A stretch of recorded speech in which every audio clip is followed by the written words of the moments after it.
Bonjour à toutes et à tous, je suis Bintou Dembélé, chorégraphe. Ravie de vous retrouver. L'année dernière, j'avais initié un palabre où j'avais invité Cyborg en crump, Vinny en voguing, Charlène en voix, Maboula et Alice pour les cheveux et leur mode de résistance. Aujourd'hui, je suis au Centre national de la danse à Pantin. Je vais accueillir Denetem Twambona qui va nous parler du marronnage, du lianage et de l'Underground Hall. Palabre 5e épisode sur le marronnage avec Denetem Twambona au Centre national de la danse. C'est parti.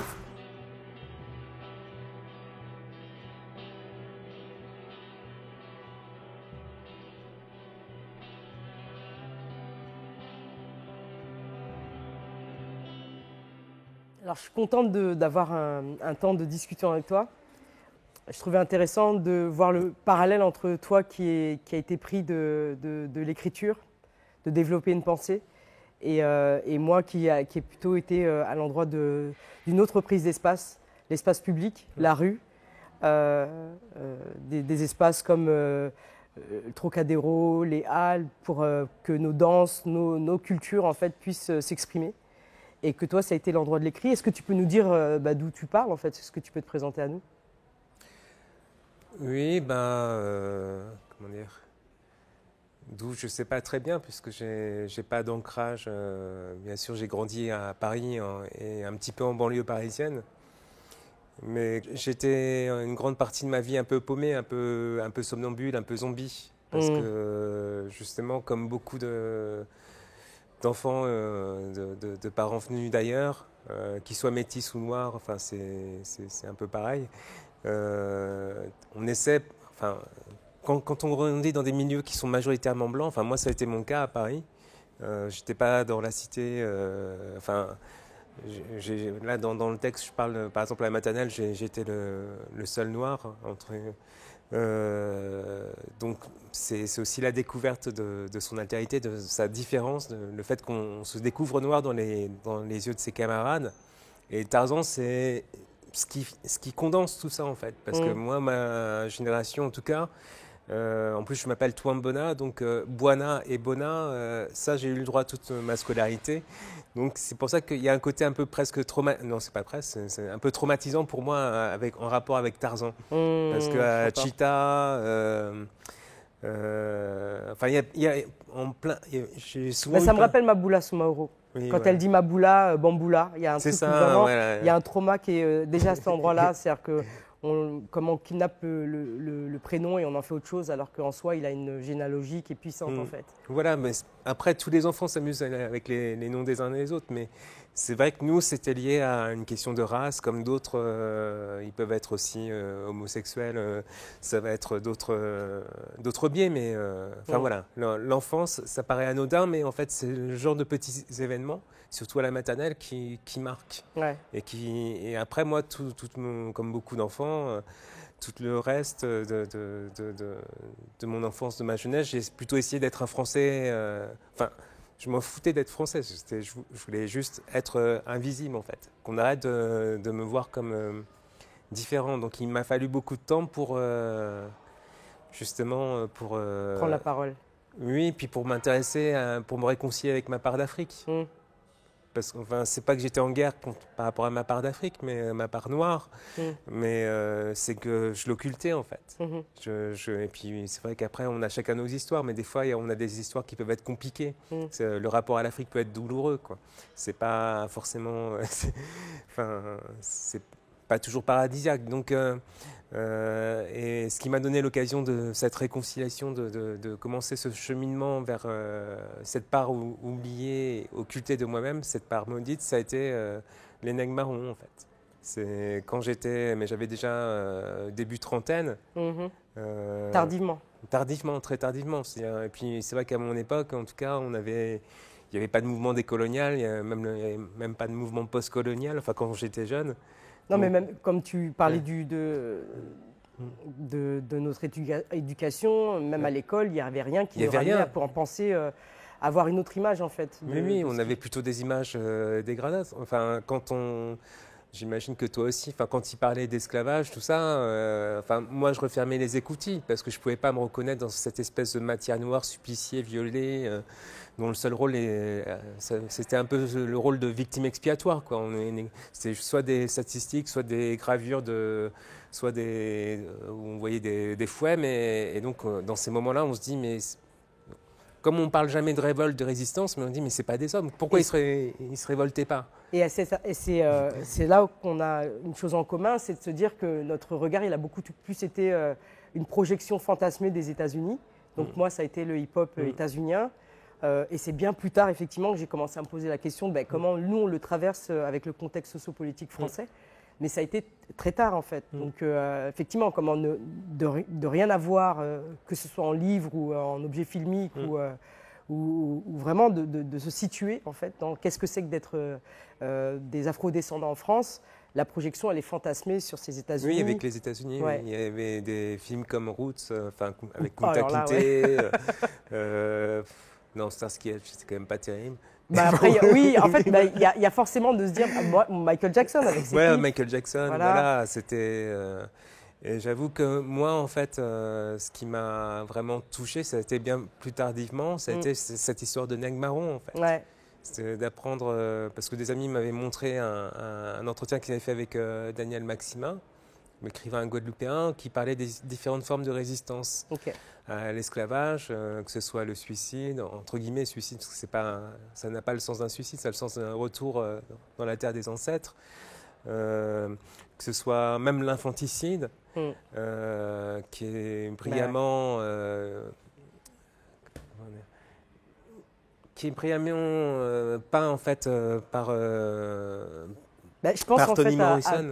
à Beloved de Toni Morrison. Ouais. Où là on comprend la puissance d'un amour maternel qui peut aller jusqu'à tuer son propre enfant pour lui éviter une vie de mort en fait. Et ça, ça ne va pas avec les critères de la féminité ou de la maternité telle qu'on l'a. Ça oblige en fait à changer, à sortir d'un regard moral en fait. C'est ce qu'elle fait dans son roman Beloved. Elle parle d'un fait réel, mais qui avait été... moi, il y a un endroit où ça m'a sidéré, c'est qu'en fait, cette personne dont je n'ai pas le nom a eu un procès parce qu'elle aurait retiré le bien de son maître, en fait. Et là, tu te dis, mais c'est... Et donc, à cet endroit-là, elle écrit ce roman pour avoir un autre point de vue sur, finalement, qu'est-ce que peut définir un infanticide quand on est esclavagisé, en fait. Et donc, que ce soit ça ou le suicide des Amérindiens, il y a, qui ont été les premiers, en fait, finalement, à avoir été esclavagisés, cet acte du suicide est une manière de ne pas être dépossédé de son corps, en fait. Oui, oui. Et puis, il y avait plein d'autres formes de résistance. Ça va de la décélération du travail, au sabotage des machines, à l'empoisonnement,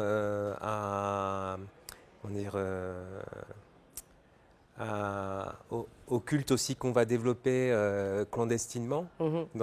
Dès qu'on a un moment de libre, la nuit tombée, on va faire sonner les tambours et appeler les divinités à travers la danse, à travers cet art de la mémoire qui est la danse.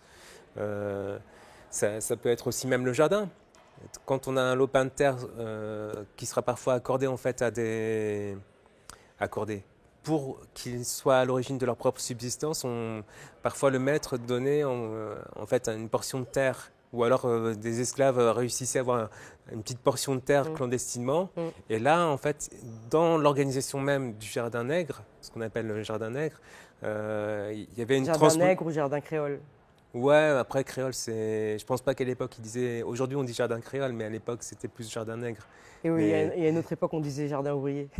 oui, non, mais c'est juste que créole à l'époque, les blancs étaient créoles quoi.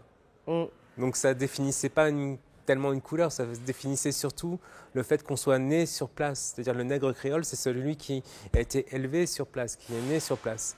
Alors que celui qui est arrivé, c'était le nègre bossal. Et c'est juste que Jardin Nègre, j'aime bien parce que ça rappelle en fait la condition d'infamie dans laquelle on plaçait en fait les Noirs. Donc c'est pas un euphémisme. Et donc ils recréent justement leur humanité. Ils sortaient de cette négraille au sens négatif du terme en transposant leur univers, leur vision du monde, leur cosmologie dans l'organisation des plantes. Il y avait... j'aime pas le terme écologie. C'est pas une écologie, c'est une cosmologie en fait. C'est une vision du monde qui vont transposer, qu'on peut transposer autant dans la danse que dans l'organisation des comment on va mettre des plantes qui soignent, avec des plantes, des arbres à fruits, avec des plantes qui vont protéger aussi des mauvais esprits. Et dans cet agencement, qui est déjà une tactique de contre-plantation, qui va contre la plantation, puisque la plantation, c'est des monocultures, c'est des clones, hein, la canne à sucre, c'est des clones, tu prends une canne à sucre et tu en fais plein. En fait, c'est déjà la biotechnologie, en fait, c'est la matrice de l'agriculture industrielle. En fait, les premières pratiques de contre-plantation, c'est le jardin nègre en fait partie, en fait, puisqu'ils vont, ce qu'ils mettent en place, cette diversité, entre guillemets, du vivant, et qui en même temps traduit une vision du monde, qui traduit une spiritualité, c'est déjà de la contre-plantation. Mais ça ne se réduit pas à de l'écologie, comme on dit aujourd'hui. À un moment, j'ai des amis qui m'ont présenté un interview, un entretien avec Daniel Maxima, l'écrivain guadeloupéen, qui parlait de différentes formes de résistance, suicide, infanticide, jardin nègre, sabotage, jusqu'au marronnage, la fuite. Et il parlait même du fait que certains esclaves fugitifs recréer des sociétés dans les marges des colonies, ce qu'on appelait des communautés marronnes. Et ce qui m'a intrigué, c'est qu'il me disait qu'il y avait même des communautés marronnes en Guyane. Et j'en ai jamais... Enfin, le fait d'apprendre ça, c'était comme si on m'avait toujours menti quelque part, comme si une partie de l'histoire, sa langue avait été coupée quelque part. Donc, à partir de là, comme je ne trouvais rien dans les librairies, ni à Beaubourg, ni nulle part sur les communautés marronnes, j'ai décidé de partir en Guyane. Et ça a été le début de mon travail de réconciliation avec ma part africaine. Parce que mon père était centrafricain, ma mère française. Après, je ne les ai pas connus longtemps. Donc, voilà, je vivais comme un somnambule sans rapport et donc j'ai fait le détour en fait de la Guyane et des Amériques en général pour me rapporter à cette part d'Afrique. Et en même temps, je me reconnaissais aussi dans ces Amériques, dans ces mondes afro-diasporiques, puisque moi-même étant métisse, quelque part, je me retrouvais aussi dans les populations locales. Avec aussi les mauvais côtés, les troubles d'identité, le fait que quand on a des expressions comme chaper la peau, sauver la peau du nègre, quelque part, quand il y a des stratégies matrimoniales chez les créoles de Martinique ou de Guyane visant à blanchir la race, on comprend que le maître, il n'est pas juste à l'extérieur de nous, le blanc n'est pas juste à l'extérieur de nous, le blanc, il nous habite aussi par certaines expressions, par certains actes, par certains gestes. Voilà, que l'ordre dominant nous travaille, nous aussi. Alors c'est là où ça me touche aussi parce que cette quête de l'africanité, je l'ai trouvée aussi en Guyane. Moi, j'ai commencé à travailler là-bas en 2000 en fait. Et ouais, c'est vraiment là-bas que je me suis sentie africaine pour la première fois. Tu ne l'es pas quand tu retournes au pays. Moi, mes parents venant du Sénégal, là-bas j'étais la Toubab. Et que finalement, vraiment ce ressenti voilà, c'est vraiment dans l'ouest guyanais. C'était vraiment à Saint-Laurent-du-Maroni. Et puis après, c'est tout ce qui est... le fleuve du Maroni, où je sais que tu as été à Patou, tout ça, quoi. Donc, voilà, tu as vraiment été dans les terres, hein, si je me souviens. Oui, j'étais dans les villages marrons. Ouais. Et tu as enseigné là-bas, c'est ça? Oui, j'étais confronté d'ailleurs.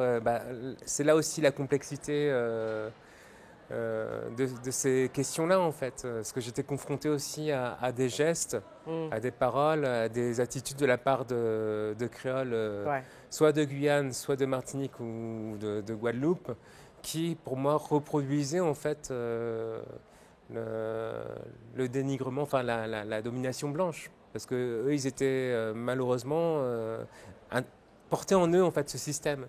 C'est-à-dire le fait que les Noirs marrons vivent comme des sauvages dans la forêt et qu'ils soient plus noirs, ça se traduisait aussi dans leur attitude, leur mépris et la façon de maltraiter aussi ces élèves. Donc je me retrouvais en même temps parce que ça me ramenait aussi. Moi, je suis quand même allé en Afrique quand j'étais petit, au Congo et en Centrafrique. Mon père amenait là-bas. Et en effet, au Congo, j'avais, entre guillemets, une situation privilégiée. Enfin, Vu comme Toubab. J'étais un Mundélé, un blanc, en fait. Mais il n'y avait pas de mépris. C'est ça la différence avec le racisme. Il y a un respect quand tu es Toubab là-bas. Oui, et puis, enfin, il y avait je pouvais être rejeté, mais parce que j'appartiens à une classe favorisée. Ouais. Voilà, mais j'ai jamais ressenti de mépris. Et donc j'ai compris que oui, ici on me traite de noir, mais là-bas je suis blanc. Donc, et en même temps, le fait même rétrospectivement, je fuyais en fait les filles noires. Et donc c'est rétrospectivement que j'ai compris que j'étais complètement habité par cette connerie en fait. Ouais, que mes modèles d'identification de beauté en fait, c'était en France on voyait que des filles blanches en fait, dans les séries etc. Et moi-même j'étais habité par ça en fait, qui fait que ça m'a posé des problèmes dans mon rapport avec les filles congolaises en fait. Ouais, j'entends bien. Et donc j'ai retrouvé ça en fait, mais là plus grand. En Guyane. Et donc là, j'étais en guerre civile avec une partie. Enfin voilà, parce que je me confrontais à ma propre. Voilà, c'était une façon pour moi de lutter contre cet ordre dominant qui pouvait me travailler moi-même en fait. Voilà. Donc en Guyane, on a effectivement les créoles guyanais, on a les différentes communautés bushnangées, on a les Haïtiens. On a les Brésiliens, les Brésiliennes, on a les Amérindiens, Kalinia, Arawa, et on a les Hmong. On a foisonnement de communautés qui sont arrivées à différents moments sur ce territoire-là. Et c'est vrai que ça renvoie clairement à une autre France qui est moins visible parce que finalement, le territoire guyanais, c'est pas un territoire de vacances en fait. Les gens qui s'y rendent, c'est parce que y a la base spatiale à Kourou, ou soit c'est parce que y a le service militaire, et donc c'est plutôt des visites des engagés. Et sinon, il y a tout cet enseignement qui effectivement fait qu'avec le 40%, il est beaucoup plus facile de trouver des places. Oui, c'est le système des primes coloniales. Voilà, ouais. Mais dont bénéficie aussi, voilà. C'est le piège. Enfin, voilà. Donc la Guyane aussi m'a habité. C'est aussi là-bas que j'ai.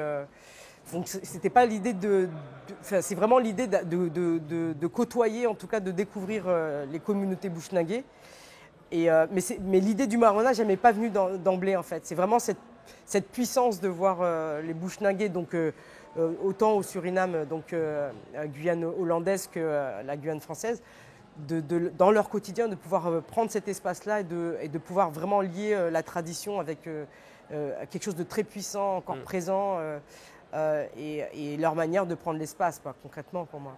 Oui, moi j'avoue que ce qui m'a fait beaucoup de bien, c'est pas les discours en fait, ils font pas de discours, mais c'est leur façon d'être. Oui, tout à fait. C'est-à-dire de voir des personnes qui n'ont même pas besoin de dire « Black is beautiful », de voir des gens qui n'ont pas besoin de réhabiliter la couleur de leur peau, qui sont fiers en fait, tout simplement, qui ont une estime parce qu'ils ont un rapport à une histoire, parce qu'ils ont pu cultiver ce rapport à une histoire en dehors de l'ordre dominant. Et donc c'est là que j'ai pris conscience de l'importance du récit, de pouvoir faire sa propre histoire. Ils ne sont pas plus héroïques que les Guyanais d'ascendance créole, c'est pas ça le problème, hein, parce que il n'y a pas à juger les deux communautés. C'est pas ça. C'est le marronnage, ces sociétés marronnes. Un des premiers actes, en fait, c'est de recréer au centre du village un hôtel des ancêtres, un fakatiki. Donc, la réhumanisation ne passe pas par un discours, mais d'abord par des actes et des gestes, et par une construction d'un territoire, en fait. Et quand on est esclavagisé, ça commence par le fait d'être extrait de ces lignées. Le maître, il sectionne les lignes de vie. Et après, il a notre ligne de vie entre ses mains. À tout moment, il peut la couper. C'est-à-dire, il a droit de vie et de mort sur nous, en fait. Et donc, on n'est personne. Alors, le marronnage, même si là, on l'explicite par rapport au territoire d'outre-mer, il a quand même eu sa genèse en Afrique. Est-ce que tu peux nous en dire un peu plus sur ça ? En fait, les premiers... Même nous dire qu'est-ce que... Voilà, continue à nous nourrir de qu'est-ce que c'est que le marronnage, quoi. Voilà, au sens strict, le marronnage, c'est une forme de vie et de résistance qui s'est développée en contrepoint des systèmes de plantation esclavagistes, les systèmes de canne à sucre en particulier. Et les premières plantations de canne à sucre, elles n'ont pas été réalisées dans la Caraïbe, ça a été bien plus tard dans la Caraïbe, ça a été dans les îles de l'Atlantique africain, des Açores en passant par le Cap-Vert jusqu'à Sao Tomé en fait. C'est dans toutes ces îles qu'ont été expérimentés les systèmes de plantation et qu'il y a eu donc les premières formes de marronnage. Et le marronnage, c'est juste le fait c'est le fait d'échapper bien sûr à la plantation ou à la mine, enfin quelle que soit l'exploitation, pour essayer de retrouver une vie libre, une vie humaine, parfois soit individuellement, soit en se perdant dans une ville, soit en recréant avec d'autres une nouvelle société dans la forêt. Ça, c'est ce que j'appelle la sécession marronne. La forêt pour la Guyane, les montagnes pour la Réunion, les marécages pour les Amériques.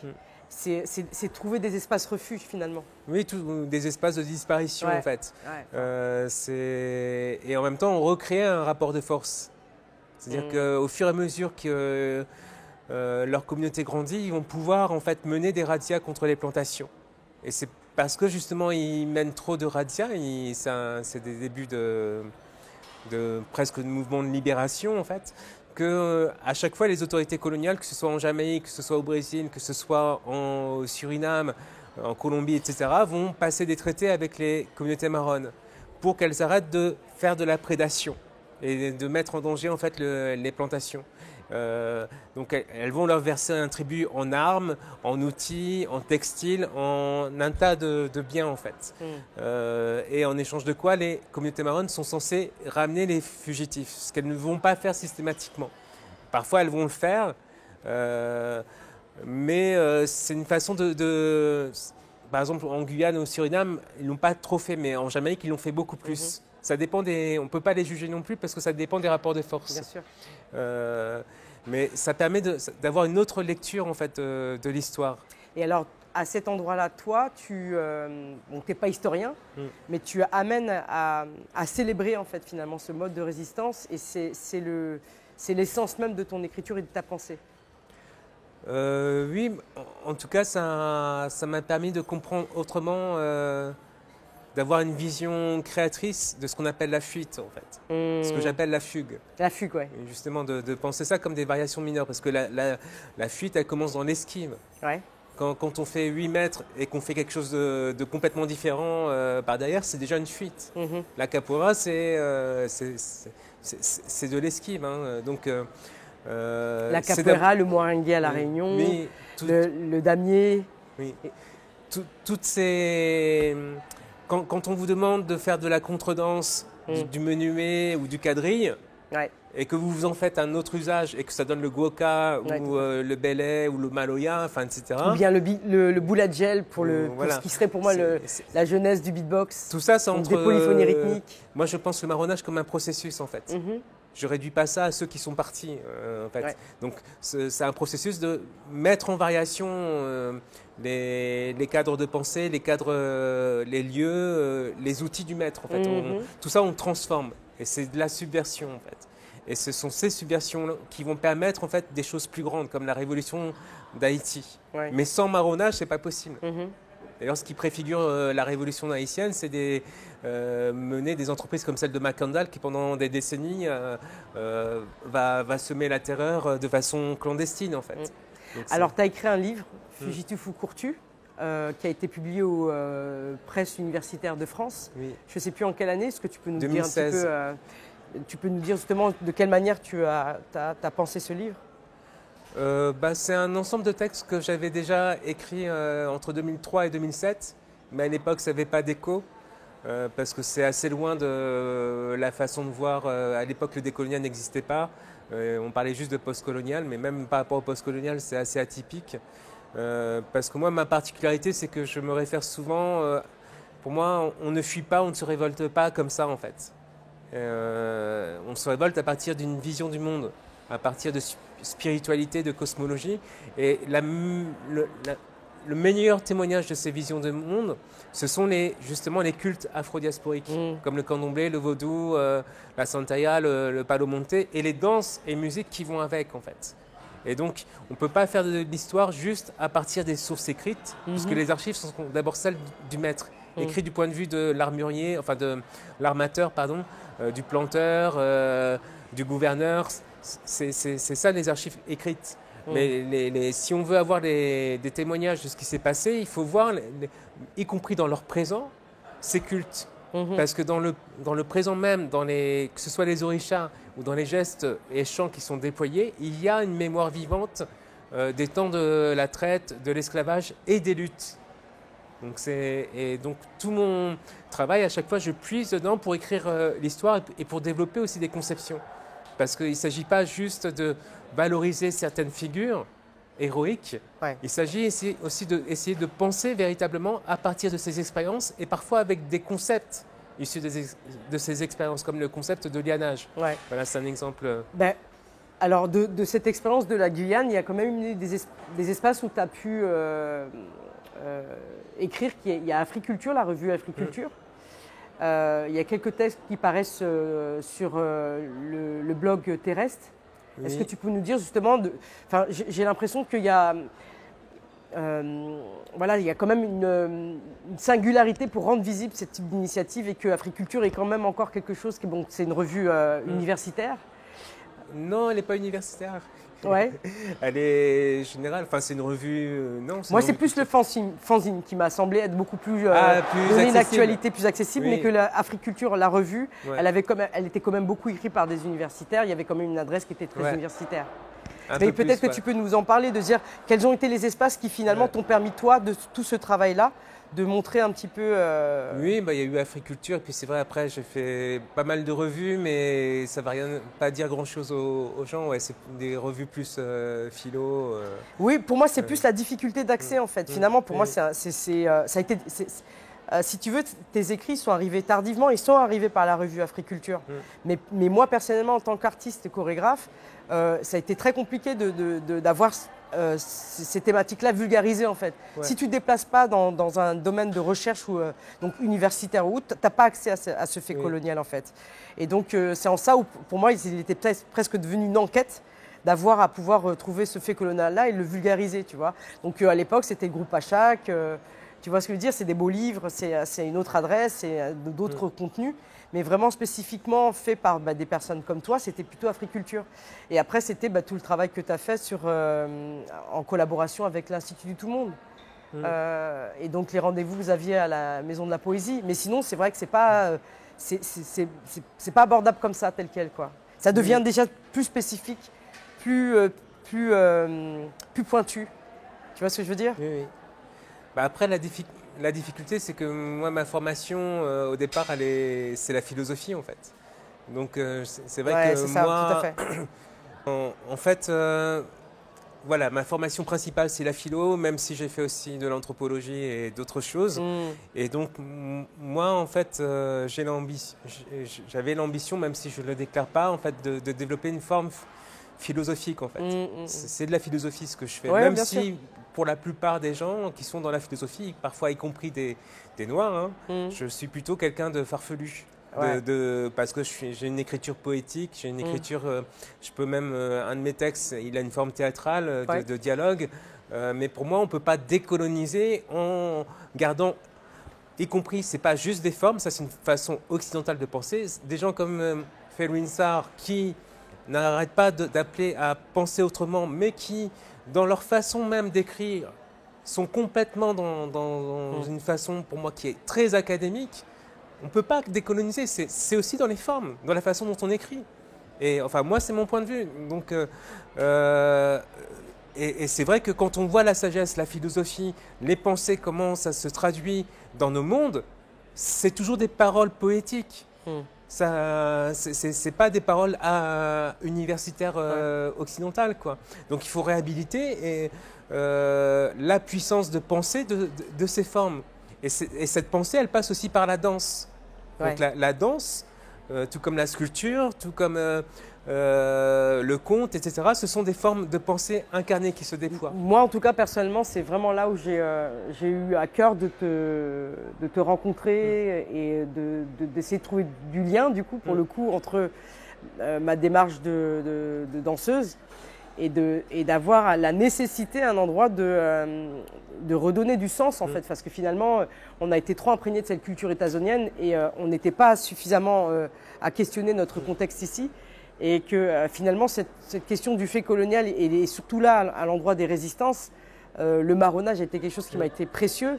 Et j'en ai été amenée, donc c'est une démarche que j'ai ces dernières années, de penser ma danse à moi, intime, personnelle, comme une danse marronne, parce que je sens qu'effectivement la question des strates, elle m'habite à l'endroit des résistances et de trouver en tout cas un espace de liberté, de création en fait. Donc c'est en ça où j'ai trouvé chouette de commencer à discuter, parce que effectivement j'ai approché des milieux militants, j'ai approché des milieux universitaires, et pour moi c'est des langues qui sont encore trop complexes pour moi, en tout cas, à l'adresse des danseurs avec qui je travaille, de me dire comment on vulgarise ces sujets-là pour qu'eux se les approprient pour le poser dans leurs œuvres, en fait. Et que cet endroit de questionner de quelle manière et à qui on s'adresse, en fait, finalement, était précieux, de me dire que c'est quelque chose qui, pour toi, est pris à bras-le-corps pour pouvoir le questionner.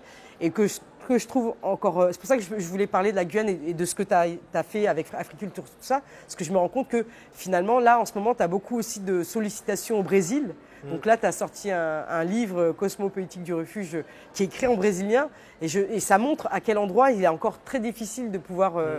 que ta langue, finalement, ta manière de pouvoir énoncer cette question du refuge, elle est encore trop complexe ici, que tu es beaucoup plus sollicité à l'extérieur qu'en France en fait. Oui, c'est voilà, c'est le livre. Alors c'est une photo de Nicolas Localso qui travaille beaucoup sur les mondes afro-diasporiques, enfin des diasporas. Et c'est une photo qui a été prise sur la côte du Togo en fait, en rapport avec des moments de festivité un peu rituels. Autour de la mort. Et en fait, c'est des sortes de rituels qui sont liés en fait à des familles, à des élites locales qui sont issues de Brésiliens en fait, des métis brésiliens, mais qui forment une élite. Et où en fait ce jour-là, mes anciens maîtres, les maîtres sont des esclaves et les esclaves sont des maîtres en fait. Donc ça, d'emblée, en fait, c'est intéressant parce que c'est pris au Togo, mais ça renvoie au Brésil.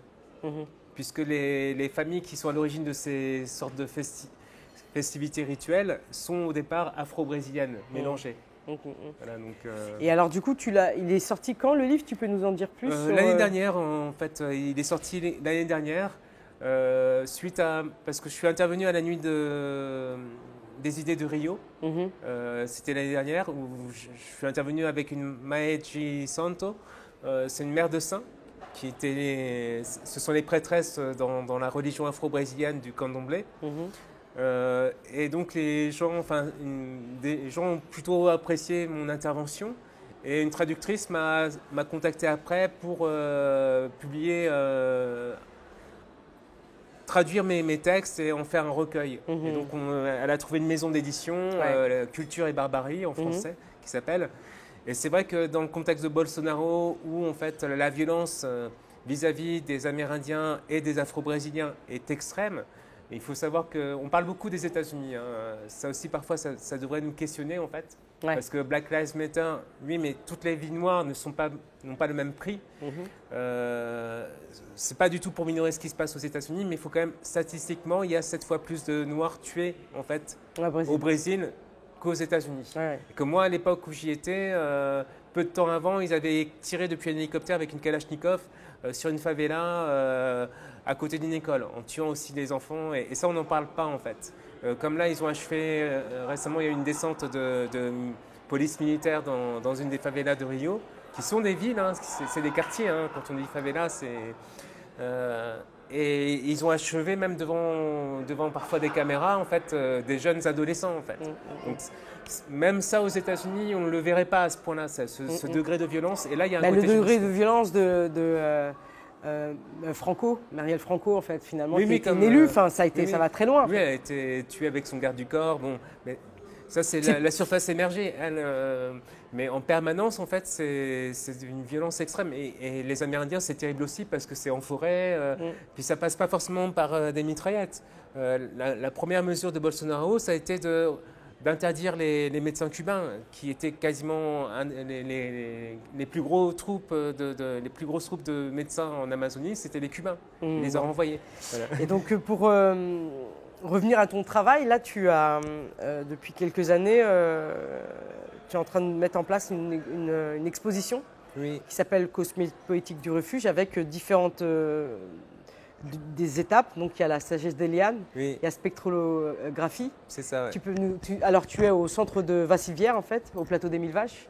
Est-ce que tu peux nous dire un petit peu quelle est l'idée et avec qui tu collabores pour faire cette exposition? En fait, l'idée même de Cosmopoétique, ça m'est venu par rapport au texte de Sony Laboutancy, La lettre fermée aux gens du Nord. C'est un texte qu'il a écrit en 1992, donc au moment des 500 ans de la pseudo-découverte de l'Amérique, et où il mettait les points sur les i. Il parlait du cosmocide, il parlait du suicide collectif dans lequel le Nord nous entraînait tous collectivement. Donc déjà là, il parlait de la nécessité de tout réinventer, les concepts, les notions, tout ça.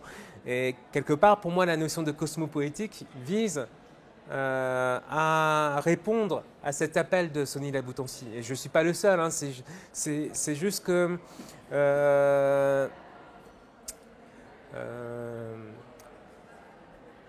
voilà, le cosmocide, c'est l'idée que le monde dans sa globalité est détruit, et donc il faut on ne peut pas réinventer les choses si on n'a pas une poétique. Poétique, c'est pas juste de la poésie, hein, bien sûr. C'est comme la poétique de la relation d'Édouard Glissant, c'est cette idée-là aussi. Et donc, le projet cosmopoétique du refuge que je mène à l'île de Vassivière, au Centre d'art et du paysage, il a 2 volets. Le premier volet, c'est Sagesse des lianes. Donc, c'est une exposition où il y a 20 artistes qui participent. Et ce sera inauguré, en fait, le 18 septembre prochain. Il y aura des artistes comme Myriam Mindou, comme Jack Benty. Myriam Mindou, elle est franco-gabonaise. Je dis franco-gabonaise pour... bon, voilà. Jack Benty, il est de la Réunion. Hawad, c'est un Touareg de la région du Niger. Il va y avoir l'école des mutants avec Ahmedine Khan, Sénégal, Mauritanie, et Stéphane Verlet-Bottero. Enfin, c'est aussi des mondes afro-diasporiques avec des gens du Congo, de Guyane, tout ça en fait. Et l'idée, c'est de mettre en valeur nos mondes et la puissance aussi, entre guillemets, écologique, thérapeutique, spirituelle de ces mondes. Ouais. Et alors, il y a un truc qui est important et que je retrouve aussi dans le hip-hop, qui est une culture en soi, où il y a du graffiti, du DJing, des danses, une manière de chanter, de prendre l'espace, que je retrouve dans cette dynamique de cette exposition, qui est pour moi du fait du marronnage. C'est que la danse n'est pas seule, la musique n'est pas seule, c'est un ensemble de choses qui sont réunies pour pouvoir compter en fait, les récits. En fait. Et qu'à l'endroit de cette exposition, j'ai l'impression que tu as réuni différents chants et différents artistes sur différents territoires avec cette même dynamique de lianage, non? Oui, c'est ça, c'est Sagesse des lianes. En fait, ça se réfère pas, c'est pas à un traité de développement personnel, un traité de sagesse, ni de botanique en fait. La liane, je m'extasie pas sur la liane en soi en fait. Quand les indigènes, quand on parle des plantes, c'est toujours en rapport avec des mémoires. C'est-à-dire, on va pas faire un truc sur le lichen ou sur le rhizome en général. Juste, ça va être lié en fait à des mémoires. Par exemple, la liane, ça renvoie liane en créole, donne lionnage. Et les lionnages, c'est en fait des formes, c'est des pratiques d'alliance, de solidarité créatrice en fait, et d'improvisation qui naissent dès le départ avec l'esclavage lui-même. Ça renvoie parce qu'au départ, lianer, le lionnage renvoyait au fait comment on associe ensemble des faisceaux de canne, comment on lie des faisceaux de canne. Et c'est là qu'intervient en fait le marronnage, dans un mouvement de torsion qu'on peut retrouver dans la danse. C'est-à-dire que le marronnage ne se fait pas juste à l'extérieur de la plantation. Il commence à l'intérieur de la plantation, à la différence de ce que dit des gens comme Malcolm Ferdinand, qui restent prisonniers en fait, d'une vision héroïque du marronnage. dans ce geste qui nous permet de relier en fait les cannes à sucre. Ce geste de relier, il va servir à relier des moons, relier des hommes en fait, pour produire un commun en fait. La liane va permettre de faire cercle, de faire un front de corps alliés en fait. Ouais, tu parles de torsion, c'est vrai que là, quand je vois la danse flexing, j'ai travaillé avec Cal Hunt, qui est un des fondateurs de cette danse aux États-Unis. Il fait des pointes en basket, donc qui peut figurer être la danse classique, mais en mode underground. Et il est dans des grosses torsions où, effectivement, là, il tord en fait l'idée du beau, l'idée du paradis. Il est vraiment sur des torsions qui... et puis qu'on retrouve aussi dans le break, qu'on retrouve dans plein de danses, même l'électro avec toutes les torsions des bras, en fait, finalement. Pour moi, c'est les cris du corps, quoi, tout ça. Oui, oui, et puis c'est pour dire aussi que la force de l'adversaire ou son ordre de valeur, on peut toujours les retourner en fait. Et c'est pour ça que pour moi, le marronnage, c'est d'abord une subversion. Et même l'idée de version, ça vient de versum en latin, ça veut dire tourner. Sub, c'est sous, de façon discrète, clandestine. Donc on tourne les choses de façon clandestine. C'est-à-dire j'ai l'air de prier la croix, mais en fait peut-être que je suis en relation avec l'Elba, le maître des carrefours. Parce que le croisement en Afrique ou dans les mondes afro-diasporiques, c'est lié aux 4 directions, c'est lié au croisement entre les vivants et les morts, entre le passé et le futur. Donc, et même Jésus, il ne le voit pas, la façon dont ils vont le réinterpréter par exemple au Congo, ce n'est pas... ils vont le voir comme un super magicien, un super nganga en fait. Donc en permanence, le jeu il est déjà dans notre regard. Par exemple, je ne sais plus quel archange, j'ai oublié son nom, il a un serpent à côté de lui. J'ai oublié le nom de ce saint en fait. En fait, quand les afrodescendants prient ce saint, ils prient Dambala en fait, qui est figuré par le serpent. Mais ça commence déjà là, dans le jeu du regard. Et après, quand ils peuvent clandestinement, enfin, à l'abri des regards du maître, déployer leur cosmologie, ça va prendre. Dambala va s'exprimer à travers les gestes qui vont être effectués.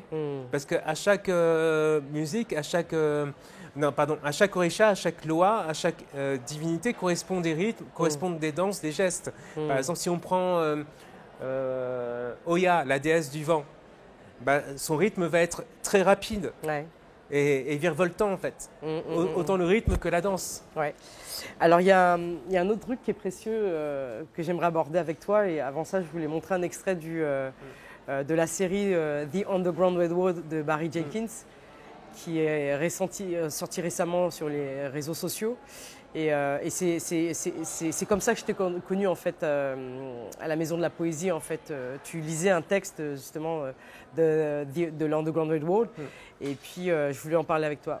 À tout de suite.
Donc on vient de voir un extrait de cette série de Barry Jenkins qui sort du roman de Colson Whitehead. Toi, tu avais écrit un texte justement quand on s'est rencontrés à la Maison de la Poésie, je crois que c'était en 2017, non? Je ne sais plus, mais je crois. Mais, ouais. Ouais. Et donc tu t'étais déjà saisi de cette... Oui, mon texte... dans lequel en fait, je suis le premier en France, en tout cas, à avoir évoqué l'Odyssée de l'Underground Railroad et d'avoir essayé de le penser philosophiquement. Mon texte, je l'ai publié la première fois dans une revue, c'était en 2004, dans la revue Drôle d'époque. Après, je l'ai mis dans Africulture en 2005 et je l'avais appelé L'art de la fugue des esclaves fugitifs aux réfugiés, en fait. Parce que... une des questions que pose l'Underground Railroad, ce n'est pas seulement celle du marronnage, de la fuite des esclaves, c'est aussi celle des réfugiés, du statut de réfugié et même de minorité dans le contexte des nations nord-américaines, en fait.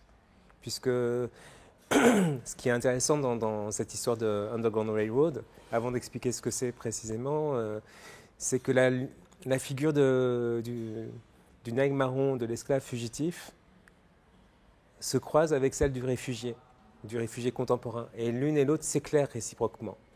C'est-à-dire qu'aujourd'hui, ceux qui partagent quelque part une condition de fugitif, ce sont les réfugiés, en fait. Les nègres marrons en partie, hein. Il y en aurait d'autres, mais aujourd'hui, de plus en plus, ils sont pris dans un système de chasse à l'homme qui est international. Ce n'est pas juste des Blancs. Vous allez en Afrique du Sud, les chasses aux migrants, c'est terrible. Ça se termine aussi en lynchage. Même dans des pays africains, dans plein de pays africains, se pose cette question-là. Parce qu'on oublie aussi que la majorité des migrations, par exemple en Afrique, ne vont pas vers le nord. Elles sont intra-africaines. Oui, tout à fait. Et comme on a repris le système de l'État-nation, qui est un système occidental colonial, qui dit État-nation, dit homogénéité, dit chasse à l'étranger qui ne fait pas partie de la nation, qui vient profiter de notre sécu, de nos hôpitaux, de nos écoles, etc. etc. Donc, c'est pour ça que cette histoire d'Underground Railroad est passionnante, surtout que, le parallèle que je mettais en place dans mon texte, il a été fait en fait au moment de l'élection de Trump. C'est-à-dire qu'il y a des associations, des ONG, des collectifs états-uniens et aussi des Quakers qui ont réactivé la figure de l'Underground Railroad pour appeler à recréer des Underground Railroad par rapport aux chasses aux migrants qui se remettaient en place avec Trump. Donc c'est là qu'on voit que l'histoire, c'est pas juste des mots, c'est des gestes en fait. Et c'est là que ça rejoint la danse. Il s'agit de reprendre des gestes. Le geste de Spartacus, le geste de Toussaint Louverture, le geste des Marrons, c'est pas des mots qu'on reprend, c'est des gestes. Mais qu'on va actualiser d'une autre façon parce qu'on est dans un contexte différent et parce qu'on est des êtres différents en fait. Oui, quand tu parlais des migrants, ça me rappelle ce qu'on a appelé la jungle de Calais, où en tout cas, il est moins ressorti l'idée qu'il se recrée des espaces dans cet espace refuge précaire, mais qu'il y avait toute une organisation à l'intérieur entre les migrants pour pouvoir vraiment subvenir à leurs besoins déjà. Enfin, avant même d'avoir toutes les ONG, il y avait eux déjà une organisation interne de pouvoir subvenir à leurs besoins, quelles que soient les communautés, quoi. Oui, en fait, c'était de l'autoconstruction et de l'auto-organisation. C'était la création d'une communauté, mais qui n'était pas non plus coupée du reste de la société ou de Calais ou de l'Europe, puisqu'ils ont trouvé aussi beaucoup d'alliés parmi des étudiants architectes, des étudiants en urbanisme, des radicaux écolos, des collectifs de sans-papiers de Paris. Enfin, c'était toute une constellation, mais la dynamique venait d'eux-mêmes. Et en effet, par exemple, des Éthiopiens ont créé une église magnifique dans la jungle de Calais. Il y avait des cinémas, il y avait des hammams, il y avait des restaurants, il y avait des petits potagers. Donc, et en fait, si l'État a tant insisté pour détruire la jungle de Calais, c'est pas seulement par rapport à la question des réfugiés, c'est par rapport aussi à la question de la ville, du territoire.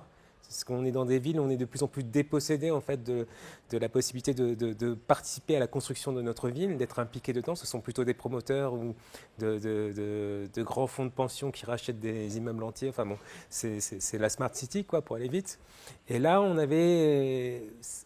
revenait aux sources en fait. On voyait un lieu qui se constituait lui-même en ville. Et donc ça remettait en question toutes les politiques urbaines aussi.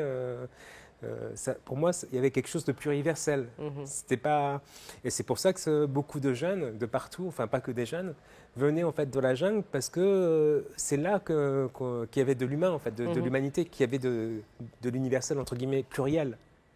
Voilà, tu parles des gens qui venaient, des jeunes qui venaient aider justement. Oui, ou des collectifs, des architectes. Il y a eu un tas de choses. Et ça remettait en question l'ordre aussi humanitaro-policier qui veut des camps qui soient complètement sous perfusion, sous assistanat, parce que ça permet de maintenir un contrôle, un pouvoir sur ces populations. Où qu'on soit, en fait, même en Afrique ou dans des pays des Suds, malheureusement, les États veulent toujours avoir le contrôle, dominer, en fait. Que les gens qu'on accueille, les réfugiés, soient dans un état de dépendance. Et là, la jungle de Calais remettait en question complètement cela, en fait, puisqu'une économie était en train de se mettre en place et faisait même fonctionner Calais, en fait. Donc c'est tout ça que ça remettait. C'est pour ça que même les communautés marronnes, c'est pas juste les esclaves. Ça remet en question tout un ensemble, en fait. Donc faut voir plus large. J'ai collaboré avec Nicolas Clotz et Elisabeth Perceval, deux cinéastes français, qui ont fait 2 films sur la jungle, autour de la jungle de Calais en fait.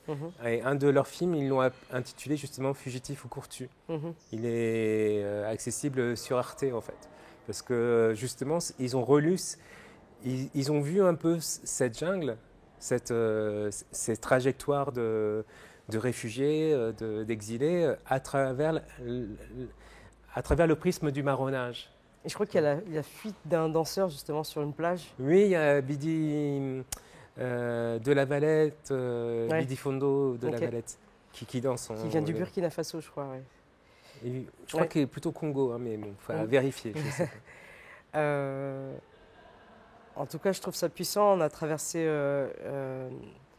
cette idée du marronnage entre son histoire et puis ce que tu en fais aujourd'hui dans ta pensée. On a parlé de lianage. Peut-être qu'il y a un truc, peut-être qu'il faudrait qu'on approfondisse sur l'Underground Railroad. Oui. Parce que j'ai pas expliqué en fait. Oui, il y avait vraiment. En fait, si tu veux, pour beaucoup.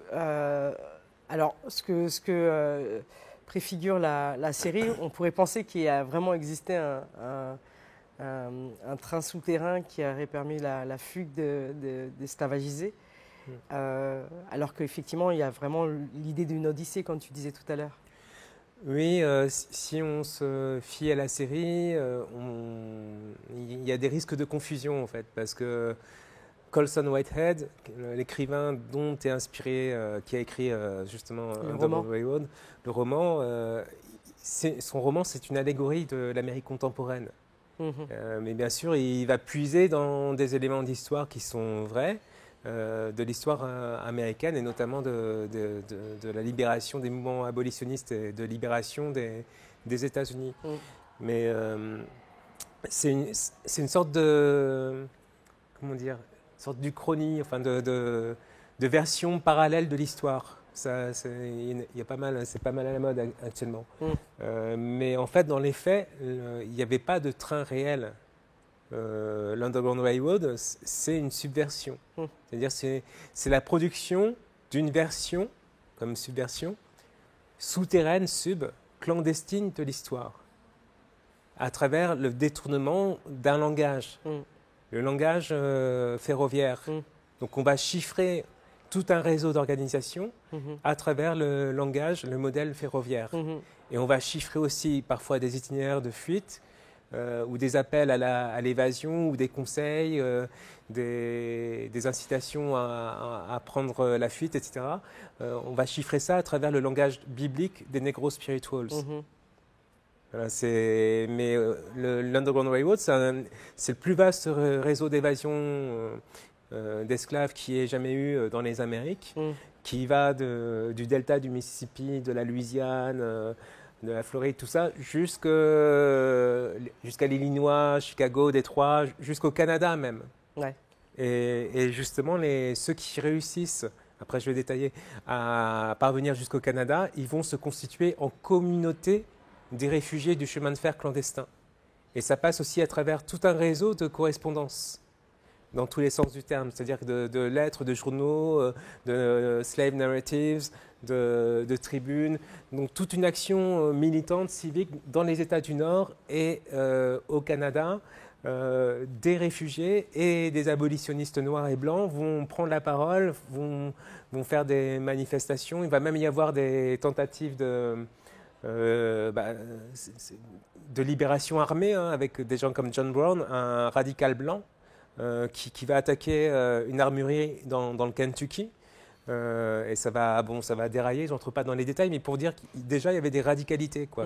Et même Frédéric Douglass, un ancien esclave fugitif qui a appris lui-même à écrire, qui est devenu un des plus grands penseurs et écrivains du 19e siècle noir, lui il disait la meilleure façon de se débarrasser des chasseurs d'esclaves, c'est un Colt et 6 balles, quoi. Ça préfigurait déjà, c'était déjà des appels à l'autodéfense. Et c'est là peut-être qu'il y a un souci avec la série. On peut parler aussi d'Harriet Tubman aussi. Oui, et Harriet Tubman, bien sûr, qui elle aussi a fait plus de 20 voyages, a libéré plus de 300 esclaves, armes à la main, en menaçant aussi de son fusil les retardataires ou ceux qui voulaient abandonner, parce qu'on ne peut pas laisser de retardataires, parce que sinon ils vont donner la piste, et qui pouvaient se défendre aussi contre des chasseurs d'esclaves. Donc il y avait un tas de personnages comme ça, en fait. Et c'est là que, dans le roman de Colson Whitehead, ça peut être compris, hein, c'est plus une réflexion sur l'Amérique contemporaine. Mais la série, elle est un peu embêtante parce que je trouve qu'elle plombe un peu et on ne voit pas beaucoup de personnages qui ont existé de la carrure de Douglas ou de Tubman, de Mary Henshed, qui fondent le premier journal, la première édition, et qui est une femme noire. Enfin, il y en a plein, en fait. Donc là, dans la série, où sont les figures qui portent et qui, malgré en fait, l'oppression, malgré les lynchages, font percer une voie, une lumière? On n'en voit pas trop, quoi. Et tu voulais aussi souligner qu'il pouvait manquer la manière de célébrer les musiques et les danses et les voix, en fait. C'est-à-dire que là, c'est même plus que de la célébration, c'est de l'opératoire. C'est-à-dire que la musique, la danse, le chant surtout, sont des mouvements de libération. Parce que ce sont des libérations de mouvements. Il n'y a pas de mouvement de libération sans libération du mouvement. Et donc là, c'est à travers le chant lui-même, l'échappée du spiritual, quand on dit « follow the drinking gourd », suis la gourde, en fait, c'est codé, c'est « suis la grande ours ». Et il y a le texte que je lirai tout à l'heure, il y a un extrait, il y a des indications précises. À un moment où le vieil homme, c'est-à-dire l'Ohio croise telle petite rivière, suis la gourde, suis la grande ours. Ou il y a plein d'autres indications, il y a d'autres spirituals qui vont appeler à s'échapper. Enfin, donc il y a un côté cartographie musicale. Et donc en même temps, ça crée en plus. Ça crée des chansons. Parce que God Damn Moses, que tout le monde connaît, que va interpréter Louis Armstrong, c'est le spiritual qui a été créé exprès pour Harriet Tubman. Pour annoncer son arrivée et l'annoncer en général de tous les guides. Et c'est devenu aujourd'hui un grand standard. Mais quand on chante ça aujourd'hui, quand on joue ça, en fait, ça nous ramène à cette époque où le Moïse, c'était un guide qui allait nous amener en terre non esclavagiste. C'était effectif, ce n'était pas des métaphores. Ça opérait, en fait. Tu vois la différence. Et là, que ce soit Colson Whitehead ou que ce soit la série, enfin Colson, c'est un très grand... Je ne critique pas son écriture. Ce que je trouve dommage, c'est qu'il n'ait pas mis en lumière l'importance de la musique et du chant dans la mise en œuvre de cette libération des esclavagisés, quoi. Et donc forcément, on fait un lien avec les États-Unis. Et je trouvais que c'était précieux de voir de quelle manière c'est saisi, de manière artistique, que ce soit pour la série ou pour le roman. Mais là, tu as commencé à parler de gestes et je trouvais ça intéressant parce qu'en fait, quand on a commencé à avoir des discussions, il y avait vraiment cette question de penser le geste complexe. Et pour parler de cette pensée marronne, moi, où je sentais que ma danse, elle avait justement cette singularité de ne plus être à l'endroit du hip-hop simplement, mais de retrouver ses fondations, son sens, à travers de ces esquives dont tu parlais tout à l'heure, de cette manière d'esquiver, de ruser ou de tordre, que c'était des mots qui commençaient vraiment à être le fondement des cultures, des street dance dont je parle beaucoup, quoi. Et voilà, ça m'intéresserait de voir comment tu me disais aussi que tu avais le sentiment que de plus en plus, dans ton écriture, il y avait comme un mouvement qui opérait à l'intérieur. Je pense que ça a toujours été là, c'est plus maintenant que j'en prends conscience. Maintenant, je le thématise. C'est-à-dire, là, dans mon prochain livre, Sagesse des lianes, j'explique que je n'écris pas sur les lianes, mais que je suis traversé par les lianes, en fait, que j'écris avec les lianes, que j'en épouse le mouvement. Tu vois, et le fouillis de pistes en même temps, le fouillis de lianes. Tu vois, donc c'est avoir un autre... Parce que le problème de l'Occident, notre problème aujourd'hui, puisqu'on est tous occidentalisés, enfin à quelques endroits près, c'est qu'on dissocie la pensée de l'image. Et quand je dis image, je n'entends pas juste les dessins, les tableaux, ça c'est la vision basique occidentale. Quand tu danses, tu crées une image en fait. On le voit bien dans le palo monté ou dans les danses hindoues, etc. Quand Hanuman, il va avoir une certaine danse ou en tout cas une certaine gestualité. Ça ne va pas être la même que Ganesh. C'est une évidence. Et c'est pareil au niveau du kung-fu. Donc, ce sont des iconographies en mouvement. C'est du dessin animé, si vous voulez, pour rigoler un peu. Et donc, on n'a pas besoin de Bible. Et c'est important, on ne peut pas comprendre les libérations, les mouvements de libération dans les Amériques si on ne prend pas ça en compte. Parce que quand ils arrivent, ils sont nus. Ce sont des migrants nus. Mais là où je ne suis pas d'accord quelque part avec Édouard Glissant, c'est qu'ils ne sont pas complètement nus. Cette nudité, elle est à relativiser. Parce que justement, ce n'est pas juste des corps qu'on transporte. Ce sont des... il y a des gestes, en fait, il y a la mémoire, mémoire du corps, en fait. Il y a les gestes qui ressurgissent, qui leur permettent de refaire des tambours, donc des cas, qui leur permettent de tordre la langue pour en faire ressurgir le créole. Et il y a une manière de se rapporter le jardin, comme tu disais. Donc c'est un savoir qui est façonné à l'endroit de cette mémoire-là, quoi. Oui, et puis quand ils arrivent, les Africains, qui n'ont pas grandi en esclavage, ils arrivent avec une tradition, pas juste orale, mais une tradition iconographique. Il faut arrêter avec tradition orale, tradition écrite. Ça n'existe pas, les traditions orales. Il y a que c'est toujours de l'oralité combinée avec de la sculpture. On va faire des artefacts, des masques, des fétiches, etc. On va faire aussi des peintures, on va faire des textiles. Plus la puissance de l'énonciation rituelle de la poésie. C'est ces puissances conjuguées-là qui permettent de déployer des univers et une mémoire, et qui fait qu'il y a une mémoire. Parce que les gens croient que parce que ce n'est pas écrit, il n'y a pas de mémoire. Mais il y a bien plus de mémoire dans ces traditions-là que dans les traditions, que dans les cultures. On le voit bien aujourd'hui, on n'arrête pas d'avoir des problèmes de mémoire. Encore plus avec l'ordinateur, puisqu'on délègue notre mémoire vivante à une mémoire morte. Tu vois, la danse, c'est justement une mémoire vivante, enfin, comme le conte, comme tout ça. Et tout ça, ça fonctionne ensemble. Tu vois, ce qu'on appelle l'agentivité des images en art contemporain, enfin bidule. En fait, il reste prisonnier comme s'il y avait un agent, un sujet et un objet, en fait. Mais en fait, là, tu vois que l'agentivité, les Africains ne sont pas débiles. Le tambour, il est vivant que parce qu'on l'anime. Tu vois, la sculpture, on est conscient que c'est une sculpture, que c'est un fétiche. Alors que les gens qui parlent avec leur intelligence artificielle, ils ne sont même pas conscients souvent que c'est juste un artefact. Tu vois, on n'est pas dupes.